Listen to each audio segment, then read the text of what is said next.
والسماء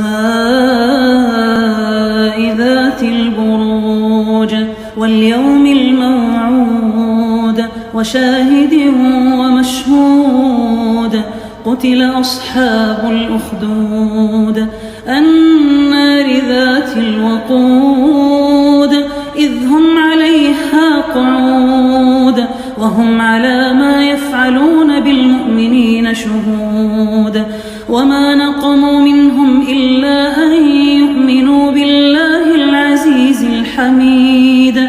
الذي له ملك السماوات والأرض والله على كل شيء شهيد